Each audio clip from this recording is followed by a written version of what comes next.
México creyó en fantasmas porque un hombre con mala ortografía supo vender una sarta de mentiras como si fuera una historia real. Pasó de ser el invitado de honor en programas de televisión en horario estelar, a terminar noqueado en un ring de box, en medio de una lluvia de memes. Carlos Trejo nunca fue el gran investigador que quiso hacernos creer. En cambio, sí fue un gran vendedor audaz y moralmente cuestionable, y esta es la autopsia de un fraude, una radiografía de una carrera que parecía prometedora, pero que cayó en la miseria por culpa de su propia ambición. A mediados de los años 90, Carlos Trejo gozó de una gran fama que hoy parece surrealista, pero no se equivoquen. No fue por su rigor científico, sino por su colmillo para las ventas. Se presentó ante el mundo como una víctima, el sobreviviente de una tragedia oscura, para luego erigirse como el héroe del misterio en México, llegando al punto de que se autodenominaba como cazafantasmas. Pero la mentira creció tanto que terminó por desmoronarse bajo el peso de sus propias contradicciones, y es por eso que hoy vamos a quitarle la máscara y revisar los momentos que no solo pusieron en duda, sino que sepultaron la credibilidad del autodenominado cazafantasmas. Todo comenzó con un libro, Cañitas. Trejo nos vendió la idea de que una sesión de Ouija en 1982 desató una maldición que se cobró la vida de sus seres queridos. Pero si lees el texto con un mínimo de juicio crítico, te darás cuenta rápidamente de que es una tomadura de pelo a todas luces, una fiesta de errores ortográficos y clichés bobos que delatan su origen. Y es que para darle intensidad a su obra, Carlos Trejo recurre a maravillas literarias como el silencio era tan sepulcral que se podía escuchar el latir de nuestros propios corazones. O una de mis favoritas, el aire se volvió tan denso que parecía que podíamos masticarlo. Y así como ese, hay una infinidad de metáforas absurdas que construyen este melodrama barato, que lejos de ser una gran obra del terror, se vuelve una novela de quinta categoría que el público de los años 90 y principios de los 2000, hambriento de respuestas y en medio del pánico satánico, consumió como una verdad absoluta, e incluso muchas personas de la generación millennial aseguran que este libro lo tenían por alguna razón en las primarias en el rincón de lectura, pero sin ahondar demasiado en el tema.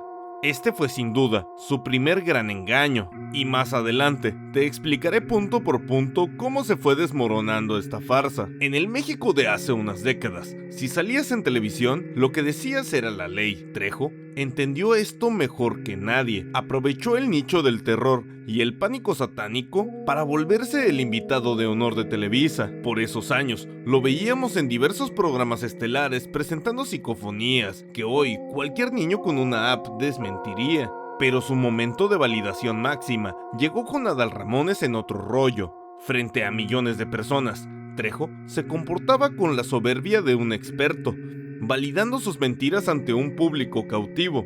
Nadie cuestionaba nada. Si Trejo decía que una canción al revés tenía mensajes satánicos, el conductor le seguía la corriente. Pero esa ambición de poder y control fue la que lo llevó a cruzar la línea de la lógica y también de la moral, lo que nos lleva a uno de los momentos donde realmente se pasó de la raya. La relación con Televisa se rompió cuando Trejo se volvió más un riesgo y un blanco de ridículo, y es aquí donde entra Alfredo Adame. Y es que aunque hoy sea un meme, Adame fue uno de los primeros en llamarlo estafador. Sostenía que Trejo era un invento para sacar dinero y se dedicó a exponerlo en cada foro que tenía disponible. ¿Cuál sería, Carlos, el beneficio de una persona de hacerse pasar por tu hermana? Te voy a decir una cosa, Alfredo. Mira, en este momento te darás cuenta que la señora dice que se dedica a la investigación del fenómeno paranormal. A esto se sumó el golpe que le dio Facundo en Incógnito, donde en diferentes segmentos del programa se burlaron de todo el contenido generado por el cazafantasmas. Y es que Facundo llegó a cuestionarlo de todo lo que hacía, cosa que no era demasiado complicada, pues consideremos que en su página de internet presumía logros imposibles como haber participado en más de 1000 investigaciones, además de ser certificado por una organización internacional que él mismo había fundado, que si mal no recuerdo, llevaba por nombre la OMIB.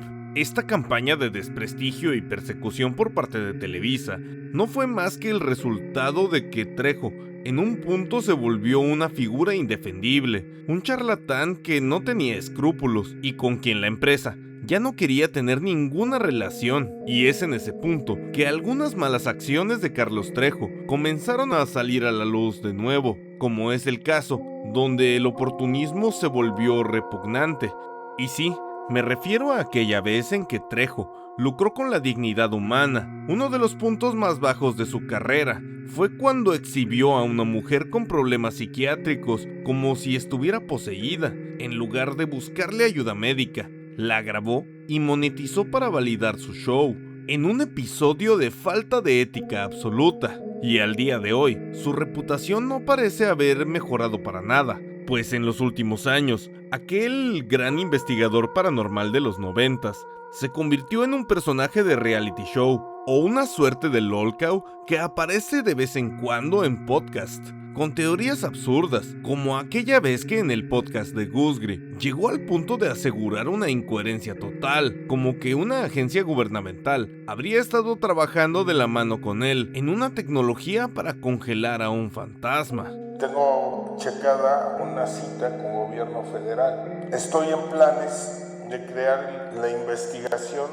el experimento más importante en la historia de la investigación paranormal, que es congelar a un fantasma. Pero en definitiva, el cierre de esta tragicomedia ocurrió hace un par de días en Ring Royal, donde en una entrada ridícula, acompañado de la canción de Dorime de fondo, Trejo intentó sostener su última mentira de hombre rudo, incluso negándose a dar declaraciones en el ring de forma un tanto grosera si me lo preguntan. Pero el final fue más que poético, pues terminó noqueado por su archienemigo Alfredo Adame. Sí, el mismo Adame que se hizo infamemente conocido por sus patadas de bicicleta y por haber sido derrotado por una familia común del Estado de México. Pero, en fin, en este punto, podemos concluir que Carlos Trejo jamás fue un investigador paranormal de renombre como nos quiso hacer creer. Jamás fue un valiente hombre que se enfrentó a las fuerzas oscuras y sobrevivió. Y mucho menos fue un cazafantasmas. Pero, eso sí fue un gran oportunista y un gran vendedor que logró vendernos una mentira mal escrita y que, cuando el mundo real lo alcanzó, terminó en la lona, entre memes y una prensa amarillista. Nos recuerda que los monstruos más peligrosos tal vez no son los que asustan en la oscuridad, sino tal vez los que explotan nuestros propios miedos para llenarse los bolsillos.